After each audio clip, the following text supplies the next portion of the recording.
Praise the Lord. ஆண்டவர் இயேசு கிறிஸ்து நாமத்தினாலே உங்கள் யாவருக்கும் இனிய வாழ்த்துக்கள். கர்த்தர் ஆசீர்வதிப்பாராக. இந்த நாளிலே நாம்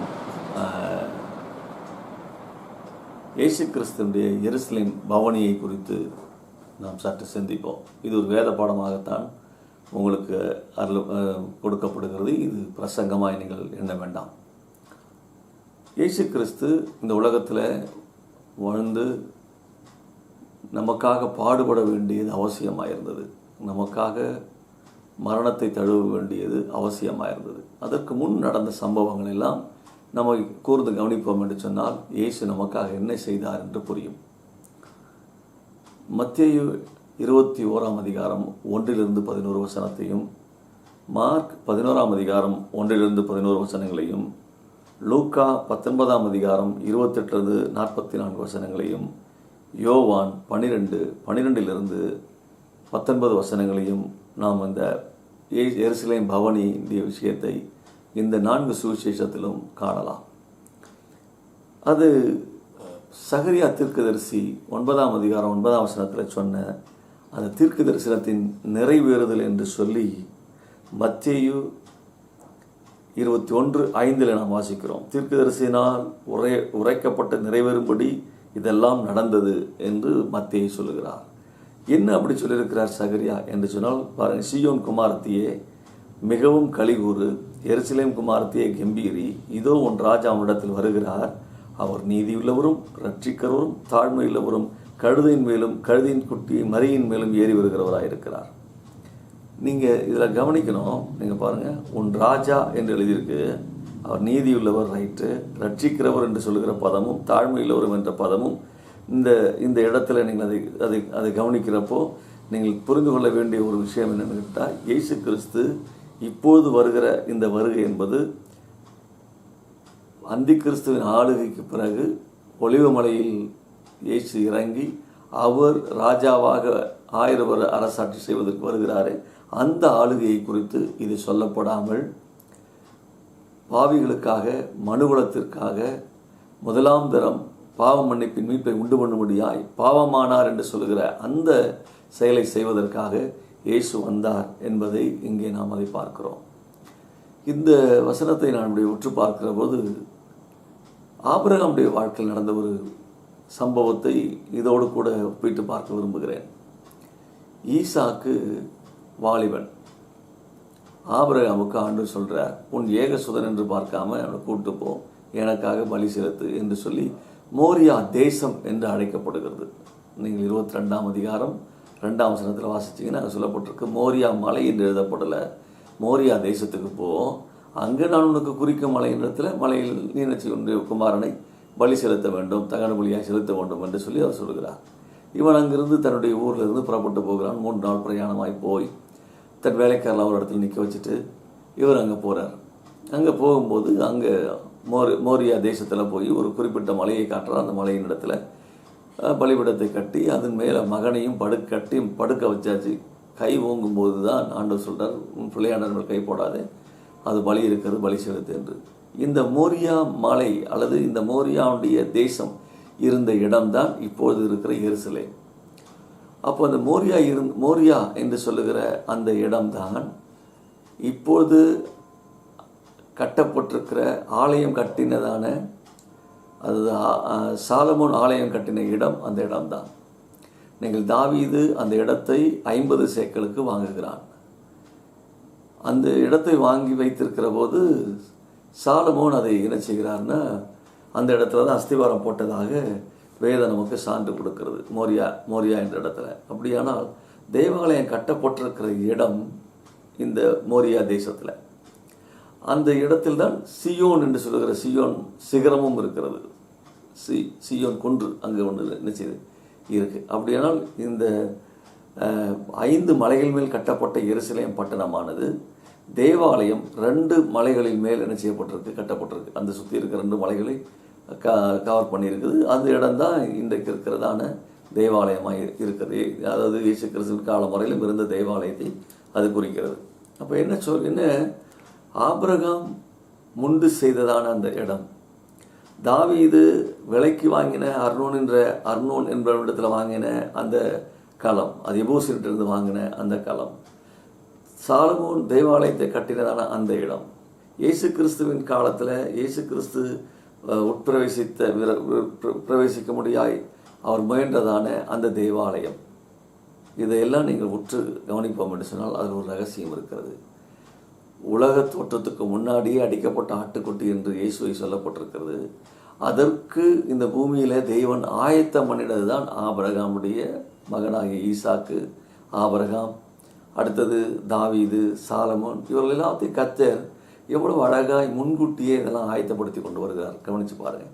அப்படியான நோக்கம் ஒன்றுதான், இயேசு கிறிஸ்து நமக்காக பலியாக செலுத்தப்பட வேண்டும். அப்போ இயேசு கிறிஸ்து இப்போது என்ன செய்கிறார்? கழுதை குட்டியின் மேலும் மரியின் மேலும் ஏறி வருகிறார் என்று எழுதப்பட்டிருக்கு, கூட வந்துட்டுருக்கார். அப்போ அங்கே பலி போனது, ஆபிரகாமுடைய காலத்தில் பலி போனதும் கழுதையின் மேல் தான், கழுதையை கூட்டிகிட்டு தான் போகிறாங்க. இங்கேயும் கழுதையை இயேசு கிறிஸ்து பயன்படுத்துகிறார். அப்போ என்ன, ரெண்டுக்கும் ஒத்து பாருங்கள். இஸ்ரவேலுடைய வாழ்க்கையில் கழுதை என்பது தொன்று தொட்டு அவங்களோட கூட ஒரு பயண வாகனமாக அது இருந்தது. ஆனால் இந்த இடத்திற்கு நான் ஒப்பிட்டு காட்ட விரும்புகிறேன். கழுதை என்று சொல்லுகிறது ஆபிரகாமுடைய காலத்தில் ஈசாக்கை அழைத்து கொண்டு போக பயன்படுத்தப்பட்டது. அதே போன்று இயேசு கிறிஸ்துவை பலி செலுத்துவதற்கு அழைத்து கொண்டு போக இந்த கழுதை குட்டியும் கழுதை மரியின் மேலையும் நினைச்சார் வருகிறார். அப்படியானால் இயேசு கிறிஸ்து ராஜாவாக வரல. மக்கள் ராஜாவாக புகழ்ந்து பாடுகிறார்கள். ஆனால் இயேசு ராஜாவாக அங்கு உள்ள நுழைய அவர் இல்லை. அவர் பலியாகத்தான் நுழைய விரும்பினார். ஆனால் அவர்களோ அவரை என்ன செய்தார்கள்? அவரை தள்ளினார்கள். அவரை தள்ளி அந்த கேட்டை மூடினாங்க. அப்போ மூடும்போது நீங்கள் அதை எசேக்கியேல் 44 1-4 வசனங்களை வாசிக்கிற போது அது பூட்டப்பட்டதாகவே என்ன செய்தது இருந்தது. தள்ளினார்கள், பூட்டினார்கள், பூட்டப்பட்டது, பூட்டி இருக்கிறது என்று சொல்கிற வார்த்தை அங்கே பயன்படுத்தப்படுகிறது. அப்படியான கருமையான கர்த்தருடைய பிள்ளையே, இயேசு கிறிஸ்து பவனியாய் வந்ததினுடைய அந்த முழு வரலாறை நீங்கள் பார்த்தீங்கன்னா வேத வசனம் நிறைவேறுதலாக இருந்தது. ஆபிரகாமுடைய வாழ்க்கையில் முன்காட்டினதான முன் அறிவிக்கப்பட்ட அந்த செய்தியும், தாவீதுடைய வாழ்க்கையில் நடந்த நிகழ்வும், சாலமோன் தேவாலயத்தை கட்டினதும், அடுத்தது சகரியா தீர்க்கதரிசி சொன்ன இந்த தீர்க்க தரிசனத்தின் நிறைவேறுதல் தான் இயேசு கிறிஸ்து கழுதையும் கழுதை குட்டியின் மேலும் எருசலேம் நகரத்தை நோக்கி பெத்தானியாவில் இருந்த அவிழ்த்து வந்த அந்த கழுதையின் மேல் என்ன செய்கிறார்? பவனி வருகிறார். சரி, இன்னொரு இந்த கழுதை குறித்து நீங்கள் சொல்லும்போது என்ன கழுதை, எப்படி கழுதை, நீங்கள் நினைக்கிற மாதிரி கழுதை என்று சொல்லுகிற பதம் குதிரை இனத்தையும் குறிக்கும். குதிரையை போல ஒன்றை என்ன செய்யும்? குறிக்கும். அதாவது அந்த ஃபேமிலி அப்படின்றத நம்ம புரிஞ்சுக்கணும். அப்போ அந்த பகுதியில் அரேபியன் டெசர்ட்டில் மத்திய கிழக்கு நாடு, மத்திய ஆசியாவினுடைய பகுதியில் வளர்ந்த அந்த குதிரை இனம் அல்லது அந்த இனத்தை நாம் என்ன செய்யணும்? நீங்கள் உற்று கவனிக்க வேண்டும். கழுதை என்று சொல்லுகிற இனத்தை உற்று கவனிக்க வேண்டும். அப்போ அது பிரயாணத்திற்காக ஆபிரகாம் காலம் தொற்று எல்லாரும் அதை பயன்படுத்தி இருக்கிறார்கள். சரி, இப்போ இயேசு கிறிஸ்து அதை பயன்படுத்துகிறார். இப்போ இயேசு கிறிஸ்து வர்றார். இப்போ வரும்போது நீங்கள் யோவானில் வாசிக்கிற போது லாசரு மரித்து அடக்கம் பண்ணப்பட்டு 3ஆம் நாள் உயிரோடு எழுந்தான். அதை கேள்விப்பட்ட மக்கள் பஸ்கா பண்டிகைக்கு வந்தவங்க அவன் வீட்டில் போய் இன்டர்வியூ எடுக்கிறாங்க. என்னடா நீ செத்தது உண்மையா? ஆமாம், இயேசு உயிரோடு கூப்பிட்டு உயிரோடு எழுப்பினாரா? ஆமாம். இதெல்லாம் பார்த்தவொடனே அவங்களுக்கு ஒரு இது வந்துச்சு. இவர் என்ன, வேதவசனத்தின் அடிப்படையில் இவர் மேசியாவாக இருக்கணும், இவர் தான் மேசியாவாக இருக்கணும் என்று சொல்லி உலகம் முழுவதும் பரவி இருக்கிற யூதர்கள் ஒரு தீர்மானம் எடுத்தாங்க, இந்த மேசியாவை பார்க்க வேண்டும் என்று. அப்போ இந்த வருஷத்தினுடைய கூட்டம், பண்டிகையுடைய கூட்டம் திரளாக இருக்குது. ஏன்னா யாரை பார்க்கணும்? மேசியாவை பார்க்கணும். இன்னொரு விஷயத்தை நான் உங்களுக்கு சொல்கிறேன். இயேசு கிறிஸ்து ஊழியம் தொடங்கின பிறகு அவர் அனுஷ்டித்த பஸ்காவில் முதல் பஸ்கா பண்டிகை யோவான் 2ஆம் அதிகாரத்தில் இருக்குது. அவர் உள்ள நுழையும் போதே சவுக்கு உண்டு பண்ணி தான் வியாபாரி வீட்டை என்ன செய்யிட்டீங்க, பிதாவின் வீட்டை வியாபார ஸ்தலமாக்கினீங்க என்று சொல்லி சவுக்கு உண்டு பண்ணி அவரை புறா விற்கிறவர்களையும் காசுக்காரனையும் துரத்தி விட்டு ஆடு மாடுகளையும் என்ன செய்ய அவிழ்த்து விட்டு துரத்தி விடுகிறார். அதே போன்று பவனி வந்த இயேசு கிறிஸ்து உள்ள நுழையும் போது உள்ள இதே மாதிரி ஒரு மார்க்கெட் பிளேஸ் இருக்குது. அப்போ அவர் என்ன செய்கிறார்? அங்கே இருக்கிற சவுக்கு உண்டு பண்ணி எல்லாரையும் அடித்து துரத்துறார். இந்த இடத்தை நீங்கள் கவனிப்பார்களானால் தேவாலயத்தை அந்த கால சூழ்நிலையில் அவர்கள் ட்ரேட் சென்டராக யூஸ் பண்ணியிருக்கிறாங்க. இதிலிருந்து வருகிற வருமானம் தான் ரோம் அரசாங்கம் நிர்வாகம் பண்ணுவதற்கு உதவியாக இருந்திருக்கிறது.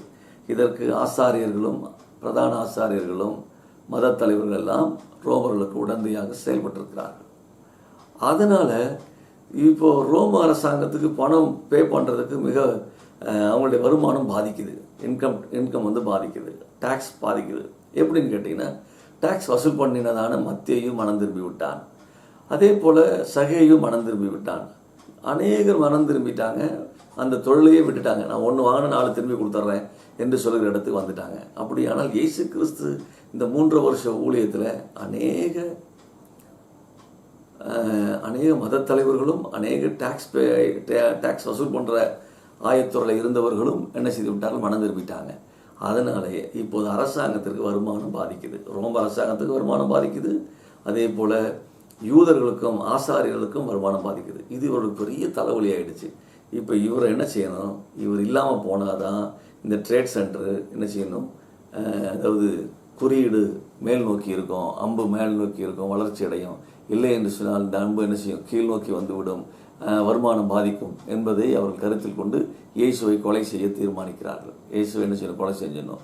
கூட்டம் அதிகமாக இருக்குது, என்ன பண்ணுறது என்று யோசிக்கிற போது தான் அதற்கு வேறு விதமாக என்ன செய்கிறார்கள், திருப்பி விடுகிறார்கள். இப்போ இந்த சூழ்நிலை, இதை நீங்கள் கவனிக்க வேண்டும்.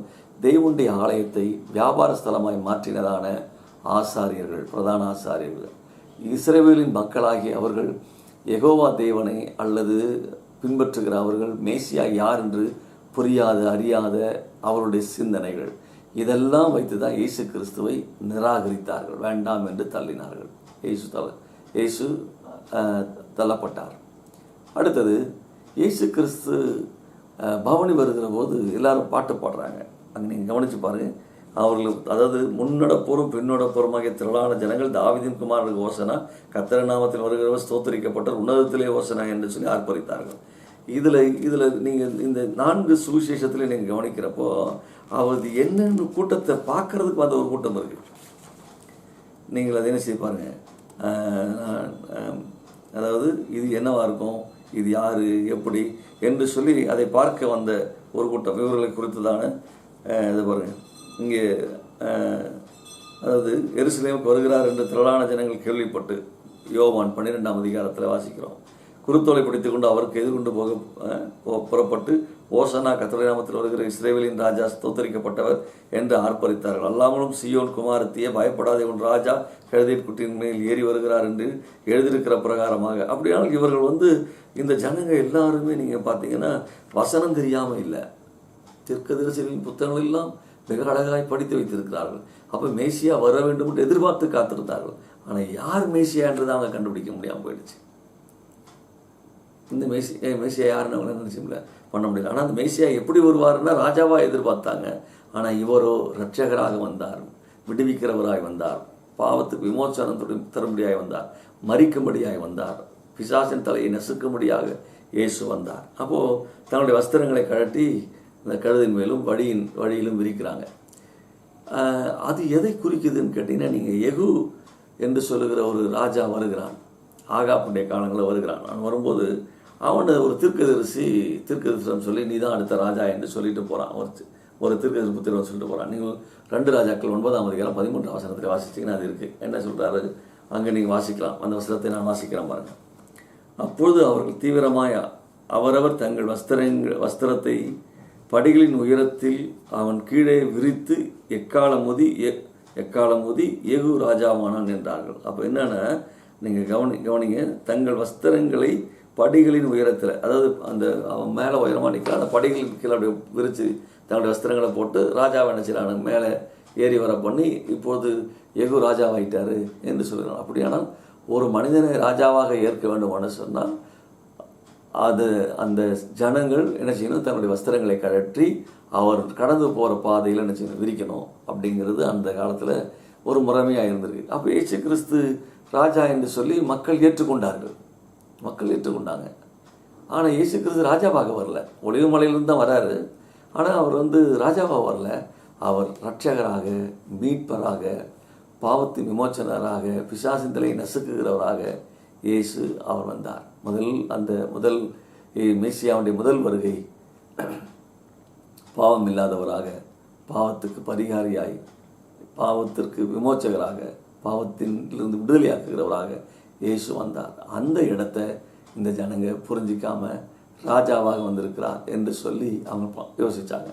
ஆனால் இயேசு கிறிஸ்து ராஜாவாக வரப்போகிறார். எப்பொழுது அந்தி கிறிஸ்து ஆளுகை முடிஞ்ச பிறகு, 7 வருடம் முடிஞ்ச பிறகு அவர் ஒலிவு மலையில் இறங்குவார். அந்த ஒலிவு மலையில் தம்முடைய மனவாட்டியோடு வரும்போது அவர் இந்த பூமியை 1000 வருஷம் அரசாட்சி செய்வார். அப்போது யூதர்கள் தேவாலயத்திலிருந்து, அதாவது எருசலேமிலிருந்து ஆட்சி செய்கிற அந்த இடம்தான். அந்த காலத்தை தான் இவர்கள் இப்போது என்று யோசித்தார்களே தவிர, அந்த காலம் இனி வரப்போகிறது என்ற வேத அறிவு என செய்யவில்லை. வேதத்தினுடைய புரிதல் மிக குறைவாக இருந்திருக்கிறது என்றுதான் நம்ம அதை புரிந்து கொள்ள வேண்டும். சரி, ரைட். அடுத்தது இப்போ இன்னும் அதிலிருந்து நாம் என்ன கற்றுக்கொள்ள வேண்டிய விஷயம் என்னன்னு கேட்டு, எருசலேமுக்குள்ள பிரவேசிக்கிறார். நகரத்தார் யாவரும் ஆச்சரியப்பட்டு இவர் யார் என்று விசாரித்தார்கள். நாங்கள் 3 வருஷம் சுற்றி வந்திருக்கிறாரு, அப்போல்லாம் அவங்க கவனிக்கல, பார்க்கல.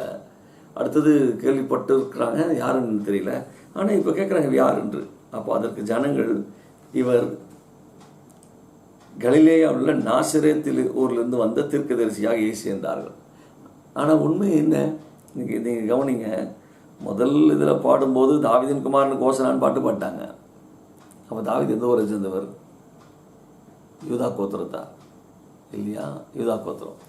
அப்போ யூதா கோத்திரத்தார் எங்கே வாழ்ந்தாங்க, எங்கே இருந்தாங்க, என்ன பண்ணாங்க, அதை விட்டுட்டு அவர் நாசரேத் ஊரை சேர்ந்தவர் என்று சொல்லுகிற அந்த இடத்தை தான் அவங்க நினைச்சாங்க, முன்குறிக்கிறார்கள். அப்படியானால் இயேசு கிறிஸ்துவை இப்படி சொல்ல ஒரு தீர்க்கதரிசி அல்லது நசரேயன் என்று சொல்லுகிற இடத்துல தான் இயேசுவை வச்சு பார்த்துருக்குறாங்க. அவர் ராஜா என்று சொல்லுகிற இடத்துல பார்க்கலாம். ஆனால் சொல்லுகிறது என்னவோ மக்கள் சொல்லுகிறது ராஜா, ஆனால் இவர்கள் சொல்லுகிறது ராஜா என்று சொல்லுகிறார். தாவீதின் குமாரன் ஓசனா என்று. தாவீதின் குமாரன் எங்கிருந்து வரணும்? அவர் எருசலேமிலிருந்து யூதேயாவிலிருந்து வரணும். ஆனால் இவங்க சொல்லும்போது சொல்கிறாங்க இவங்க கலிலேயாவில் இருந்தார் என்று.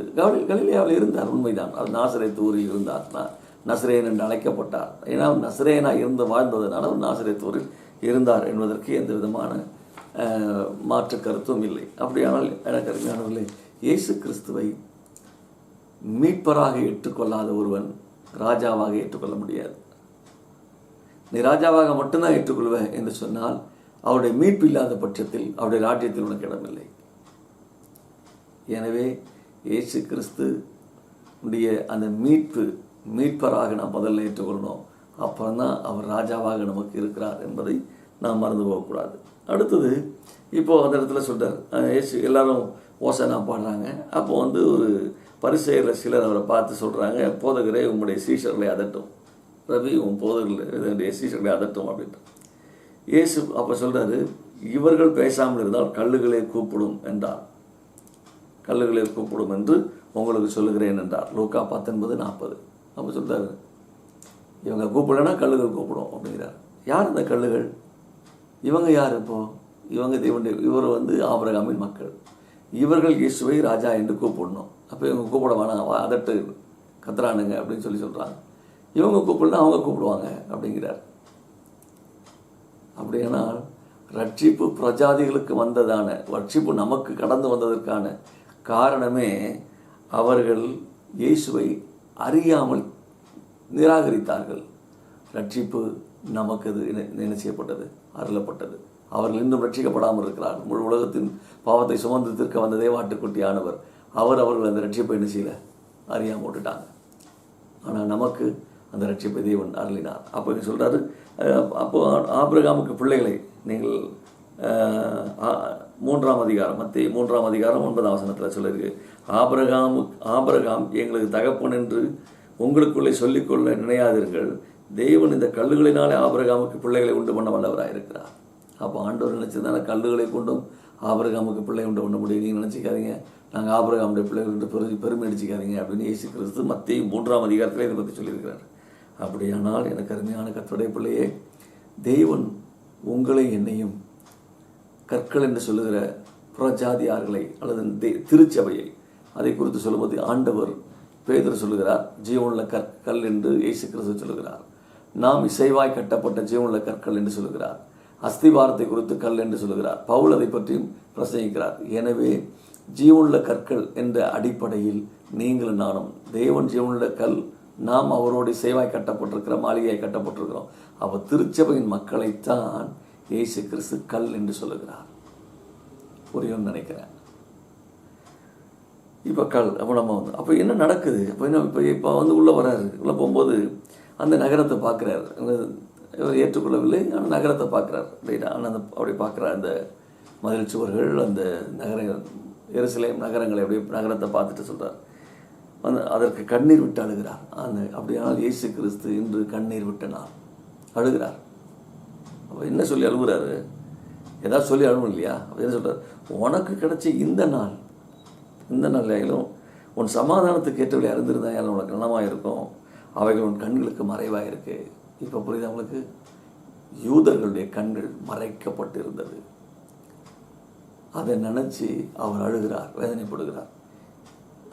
3 வருஷம் ஒவ்வொரு தெருவாக, ஒவ்வொரு பகுதியாக, ஒவ்வொரு ஜெப ஆலயமாக எல்லா இடங்களிலும் பிரசங்கித்து அற்புதங்களை செய்து மக்களை காப்பாற்றி மக்களுக்கு தெய்வ செய்தியை அருளி ஊழியம் செய்து அவர் கடைசி நேரத்தில் அவர் சொல்கிறார், இன்னும் உங்கள் கண்கள் திறக்கப்படவில்லையே என்ற வேதனை இயேசுவுக்கு இருந்தது. அப்படியானால் இந்த பயணத்தில் இயேசு கிறிஸ்து எவ்வளோ மனவேதனையோடு அந்த பயணத்தை தொடங்கியிருப்பார். யோசித்து பாருங்கள். என்ன இவர்களுக்கு மனக்கண்கள் திறக்கப்படவில்லையே, மேசியாவை காணவில்லையே, அவர்களை ரட்சிப்பை காணவில்லையே, அவருடைய விடுதலையை காணவில்லையே என்று சொல்லுகிற ஏக்கமும் தவிப்பும் இயேசு கிறிஸ்துவுக்கு இருந்தது. கண்ணீர் விடுகிறார், அழுகிறார். இயேசுநாதர் அழுதது ஒன்று லாசருடைய கல்லறையில் அழுகிறார், அந்த இடத்தில் அழுகிறார். 2வது நகரத்துக்காக, தனி மனிதனுக்காக இயேசு அழுதிருக்கிறார். ஒரு தேசத்துக்காக இயேசு கண்ணீர் விட்டிருக்கிறார், அழுதிருக்கிறார். அவர் அழுது சொல்கிறார், உனக்கு நாளில் அப்போ சொல்கிறாரு, அவர் தீர்க்கதரிசன வார்த்தை சொல்கிறார். இயேசு கிறிஸ்து தீர்க்கதரிசனம் சொல்கிறாங்க, சொல்கிறார், உன்னை சந்திக்கும் காலத்தை நீ அறியாமல் போனபடியால் உன் சத்துருக்கள் உன்னை சூழ மதில் போட்டு உன்னை வளைந்து கொண்டு எப்பக்கத்திலும் உன்னை நெருக்கி உன்னையும் உன்னில் உள்ள உன் பிள்ளைகளையும் தரையாக்கி போட்டு உன்னிடத்தில் ஒரு கல்லின் மேல் ஒரு கல்லிடாதபடி செய்யும் நாட்கள் வரும். அது தீத்துராயன் கிபி 70 செஞ்சு முடித்தான். அதாவது தேவாலயத்தில் மதில் சுவர்களையும் எருசலேமுடைய மதில் சுவர்களையும் கட்டப்பட்டு ஒரு கல்லுக்கு கல் இடையில் இன்னொரு கல் தங்கம் வார்க்கப்பட்டிருக்கும். ஏன்னா அது நிற்பதற்கு சாந்தானிக்கு வார்க்கப்பட்டிருக்கும். அந்த தங்கத்தை எடுக்கிறதுக்கு ஒவ்வொரு கல்லாக தள்ளி அதில் இருக்கிற தங்கத்தை எடுத்தான்.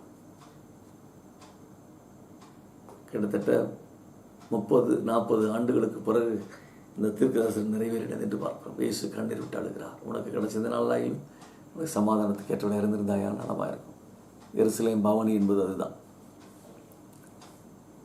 கண் மூடப்பட்ட மனிதர்களுக்கு, தேவனை குறித்த அறிவற்ற மனிதர்களுக்கு, ரட்சிப்பை குறித்து அறிவற்ற மனிதர்களுக்கு, மீட்பை குறித்த எண்ணமற்ற மக்களுக்கு இயேசு கண்ணீர் விட்டு சொல்லுகிறார், உன்னுடைய அழிவை நீ காண உனக்கு வருது, அதை நீ உன்னை பற்றி உணராமல் இருக்கிற.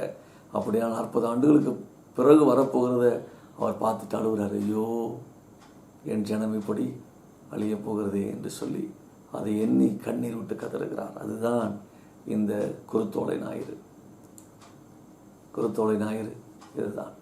அப்படியான உண்மையான கர்த்தருடைய பிள்ளையே, உங்களையும் என்னையும் இயேசு பார்த்து கண்ணீர் விட்டு இன்னும் மனம் திரும்பாமல் இருக்கிறியேன்னு கண்ணீர் விடுகிறாரா? என் பிள்ளை மனம் திரும்பிடுச்சு, அவனை ராஜாவாகவும் ஆசாரியனாகவும் மாற்றிட்டேன் என்று சொல்லி வெளிப்படுத்துகிற 1:6 சொல்லுகிற அந்த வார்த்தையை ஆண்டவர் என்னையும் பார்த்து சொல்கிறாரா? சிந்தித்துக் கொள்ளுங்க. கர்த்தர் நம்மை ஆசீர்வதிப்பார். கண்களை மூடி நாம் ஜெபம் பண்ணுவோம். அன்பின் ஆண்டவரே, இந்த வேளையில் எருசலேம் பவனியில் இருக்கிற ஒரு சத்தியத்தை நம்முடைய மக்களோடு பகிர்ந்திருக்கிறேன் சுவாமி. கர்த்தருடைய வார்த்தை நம்முடைய பிள்ளைகளுடைய இதயத்தில் பதியட்டும்.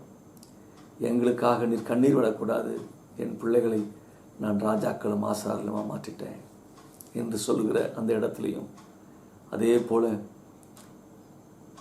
இந்த கல்லுகள் கூப்பிடும் என்ற நம்பிக்கை இயேசுவுக்கு இருந்தது போல திருச்சபை மக்களாகிய நாங்கள் உம்மை ஆண்டவரே, மத்திய ஆகாயத்தில் இயேசு வரும்போது நாங்கள் உம்மோடு எடுத்துக்கொள்ளப்பட்டு 7 வருட உபத்திரவ காலத்திற்கு பின்னர் இயேசுவோடு கூட நாங்களும்